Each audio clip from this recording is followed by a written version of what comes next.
Howdy, howdy, howdy. Here is the next of the two cycles, or the third of the four, I should say, is the nitrogen cycle. We just talked about the water cycle and the carbon cycle. Another element important for life is nitrogen, because we know it makes up DNA, one of the main components of DNA, and many other things like amino acids for proteins. So we kind of need nitrogen. Alright, how do we get nitrogen? Well, there's a whole bunch of different compounds that are used by living creatures that contain nitrogen in them. But some of them are not directly usable by us because they are poisonous. So we need organism to help transform them into something that we can use so we can ingest it and not, die from it. So here are some basic compounds that you need to know. First one is ammonia. Ammonia, as you guys know, is what makes kitty litter boxes really stinky. It's what you use for cleaning floors, and it is poisonous to us. Now, pardon my writing. I do not have my nifty pen, so I'm doing this with my finger, and so it's not that great. So ammonia, its formula is NH3, a nitrogen and 3 hydrogens stuck together. And so ammonia is what plants love.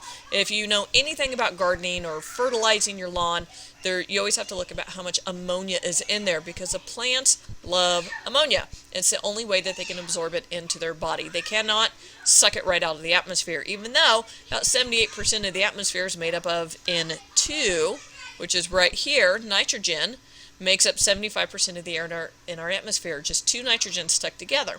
Now you think that's a lot of nitrogen available for plants and animals to use. The only problem is we breathe it in and we breathe it right back out. It doesn't get absorbed. We can't eat it out of the air, and so we got to figure out a way to turn it into something that we can use. You can hear my children screaming back there, can't you? So exciting at my house. Alright, another form that nitrogen takes is what's called a nitrate, with an ATE ending, not to be confused with nitrite with an ITE ending. A nitrate is 1 N and 3 oxygens. Nitrite is an N and 2 oxygens. There's really not a whole lot difference between them. They're both used by plants, and they're both needed in order for plants to function properly. Here's some other nitrogen compounds, just so you can kind of get an idea what they look like. Nitric oxide, this stuff, happy gas. Nitrogen dioxide, N2O, or NO2, sorry. Here's a funky one we don't ever play with. One of these, it's TNT, I can't remember. Dinitrogen monoxide. Nitric acid, bad stuff, it'll eat a hole right through you. Nitrous acid, also very bad. Ammonia, stinky, comes out of urine. Alright, so let's take a look. So how do we get the nitrogen out of there into our bodies for us to use? First step is called nitrogen fixation. What happens here is you take the gas that's in the atmosphere, nitrogen gas, and you turn it into ammonia. So let's see, that is this little arrow right over here. It's kind of hard to see in the background. You've got these pictures in your book if you want a better view. So bacteria will take the nitrogen in the air and turn it into ammonia, which the plants can then use. We cannot use the ammonia, that'll kill us, so we don't come into the picture yet. Then the next step after that is called nitrification. Nitrification is taking the ammonia from the first step and turning it into nitrates and nitrites, the NO3s and the NO2s. Now we're getting a little bit closer to something we can actually use. But if we don't physically jump in that step and eat it, then those nitrates and nitrites will actually turn back into atmospheric nitrogen in the process called denitrification, which we can see right here. The nitrogen's going back up into the atmosphere. So these three make a nice little circle. This takes it out of the air, turns it into ammonia. This turns the ammonia into nitrate, which the plants use. And then if they don't use it, it turns back into atmospheric nitrogen and goes back up here. When the plants take in the nitrogen, we call that, and I just jumped a step, sorry. We call that assimilation. So the plants absorb the nitrogen and they turn it into their proteins and their DNA. So when we eat the plants, then we put it into our body and we assimilate it into our DNA and our proteins. Or if it's a cow eating the grass, he puts it into his DNA and proteins. We eat the cow and we get the nitrogen out of him. So the nitrogen can cycle all throughout. But how does the nitrogen in the air get turned into ammonia for the plants to use in the first place? Bacteria. There are bacteria that are usually found either in the soil or near the roots of plants that they absorb the nitrogen from the atmosphere and they turn it into ammonia, and then they release it for the plants to absorb and then to make the plants grow. We eat the food, we get the nitrogen. Then what do? We pee, which releases ammonia, which can then be recycled some more. But like I said, whatever nitrogen doesn't get absorbed or turned into ammonia will then kind of go through and turn back into, through the process of denitrification right here, will turn back into atmospheric nitrogen. Now here's a crazy thing. You can see a picture of lightning right here. What does that have to do with anything? Well, in the atmosphere up here, the formation and the setting off of the lightning actually can make nitrogen in the air. Is kind of interesting.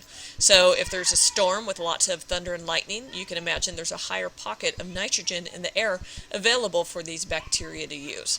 So back here, just kind of take a look at the pictures. We can see the nitrogen goes into the bacteria here, or the little bunny eats the nitrogen in the plant and then pees it out, and so it goes and turns into nitrates and nitrites, and then ammonia, because the bacteria can do that as well. And then it gets denitrified and turned back into atmospheric. Or we can see over here that algae will take in the nitrogen, turn it into ammonia, and then turn it into nitrates, and then the fish eats it and he pees it out, and more bacteria pop it back into the atmosphere. So it's kind of a little cycle all over the place. Alright, and then the last one is called the phosphorus cycle. Phosphorus, P, is important for DNA, it's important for proteins and most of the molecules in our body. So what's interesting about the phosphorus cycles, this is the only one that does not travel worldwide. All the other ones, carbon can travel around the world, oxygen, the water, the nitrogen, they can all go from the water to the atmosphere and land somewhere else in the world. Phosphorus is the only one that stays put. They call it on a local scale as opposed to a global scale because it never enters the atmosphere. It stays either in the animal, the dirt, or the water. It never goes up into the air for it to travel around the world. So why do we need phosphorus? Couple things. We need it for DNA and RNA, like I mentioned earlier. Plants and animals need it to grow. We need to have a certain amount of phosphorus in our diet for metabolism to work correctly. Without phosphorus, and then certain illnesses can occur. So we kind of need the phosphorus. So where do I find it? Well, there's a lot of it in soil and in rocks in the form of phosphate. You remember phosphate was from DNA, sugar, phosphate, and nitrogenous base. So there's a lot of phosphates in the ground. So the animals, they can get it from the plants, so that's how it gets into them. The plants get it directly from the soil. Now some animals will lick rocks, usually for salt or other minerals, but they can get phosphorus that way as well. Then the phosphorus can just kind of dissolve into the soil, and then either by erosion can go back into the water, or weathering. If wind and water erodes the rock, it can go back into the water. The water can then carry the phosphorus back into the soil, which the plants will use to grow, and then we eat the plants or whatever it is, or the animal that has the phosphorus in it, and then we can, my foot's asleep, and then we can recycle it that way. Humans add phosphates to the soil for plants to assimilate. When we have a garden, like a vegetable garden, when you add fertilizer, you add a lot of ammonia, like we mentioned earlier, but we also add phosphates because what that does, it makes the plants healthier and it gives them more of the minerals and things that we need in order to survive. So by adding fertilizer to the soil, it actually helps us in addition to helping the plants. And the last little bit here is all these nutrients for all the different cycles are required for a healthy ecosystem. And so all this picture here is showing us that all the different types of ecosystems have different amounts of plant matter that they produce. If I don't have enough carbon in the atmosphere, well then my plants aren't going to survive as well. If I don't have as much nitrogen or phosphorus in the soil, my plants aren't going to survive as well. So you can tell a lot about an ecosystem based on how many plants they make, because they probably recycle all those materials fairly well. So what we do is we have this thing called the primary productivity rate. That tells us how much organic material, plants and animals, are made by, actually mostly the plants, sorry, I should take out the animals there. Shows us basically how many plants a system can make. So over here we can see the open ocean has the most plants out of any place on Earth. And we usually typically think of plants being, on land, dirt, like the tropical rainforest. It makes sense that that one makes a lot of plants, but it's actually the ocean creates the most plants out of all. So the primary productivity of the ocean is greater than the rainforest. That of the rainforest is greater than, say, the desert, and that makes sense. The desert doesn't have a whole lot of plants. Now, what causes this discrepancy in all these different ecosystems here has to do with something called limiting nutrients. If carbon is in short supply, if nitrogen is in short supply, if phosphorus is in short supply, then those ecosystems aren't going to make as many plants as if they were completely available to you. Kind of like a person, if you give him all the food in the world, he's going to grow just fine. But if he's deficient in certain food items, minerals, nutrients, whatever, then they're not going to grow as well, they're not going to be as healthy, and they might get illnesses.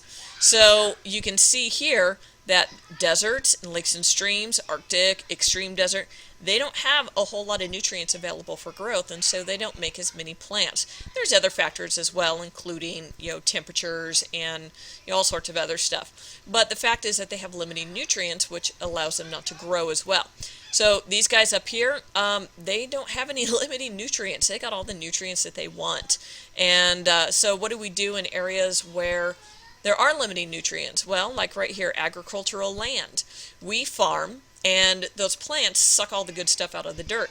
Well, if we didn't replace it the next time we farmed on that land, it wouldn't grow well at all. If you've ever had a garden, like you grew vegetables or something in the spring, pulled out all the veggies and then tried to plant more veggies the next spring, they wouldn't grow nearly as well because they sucked all the good stuff out of the soil. So what do? You put fertilizers and all sorts of good stuff back into the soil, grind it all up together, and then plant your new garden. So that way the food, the minerals and nutrients are available for the plants to grow just as well from the previous year. So if you've never grown a garden and you want to, just keep that in mind to make sure you put those lost nutrients in there, or else your plants aren't going to grow as well. Alright, so that's it for the biogeochemical cycles, and I will talk to you tomorrow. Have a good evening, everybody. Bye-bye.